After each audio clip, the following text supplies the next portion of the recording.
అస్సలం వాలేకుమ్ friends, welcome to Roja foods. మీ ఇంట్లో చపాతీలు మిగిలిపోయాయా? ఇప్పుడు టెన్షన్ పడాల్సిన అవసరం లేదు. ఈ రెసిపీని ఒకసారి ట్రై చేసి చూడండి, మీ ఇంట్లో వాళ్ళకి ఎంతో నచ్చేస్తుంది. ఫస్ట్ చపాతీలను టైట్గా రోల్ చేసుకుని నూడిల్స్ లాగా కట్ చేసుకోవాలి. ప్యాన్ని హీట్ చేసుకుని ఆనియన్స్ వేపేసి టమాటా, పసుపు, కరివేపాకు వేసుకుని ఫ్రై చేసుకోవాలి.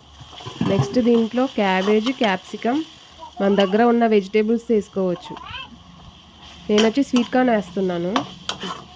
ఇప్పుడు దీన్ని అన్నీ కలిసేటట్టు మంచిగా కలుపుకోవాలి. మనం ఈ రెసిపీ చేసేటప్పుడు ఫ్లేమ్ని హై ఫ్లేమ్లోనే పెట్టుకోవాలి, అప్పుడే ఆ వెజిటేబుల్స్ క్రంచీగా తగులుతాయి. ఇప్పుడు నేను 3 ఎగ్స్ వేసుకుని మొత్తం కలుపుకుంటున్నాను. ఎగ్స్ని వెజిటేబుల్స్ మంచిగా కలిసిపోయి మంచిగా ఫ్రై అవ్వాలి. నెక్స్ట్ దీంట్లో నేను 1 స్పూన్ చికెన్ మసాలా వేసుకుంటున్నాను. దాని తర్వాత 1/2 స్పూన్ సోయా సాస్,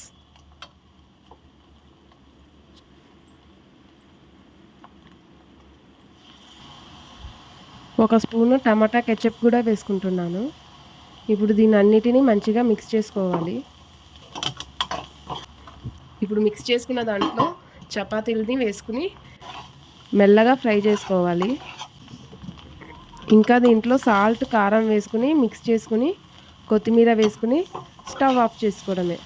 ఇప్పుడు టేస్టీ చపాతీ నూడిల్స్ రెడీ అయిపోయింది. పిల్లలు ఎప్పుడైనా నూడిల్స్ అడిగితే ఇది హెల్దియర్ వెర్షన్గా చేసి పిల్లలకు పెట్టవచ్చు. ఈ వీడియో కనుక మీకు నచ్చినట్టయితే లైక్ చేయండి, షేర్ చేయండి, సబ్స్క్రైబ్ చేసుకోవడం మర్చిపోకండి.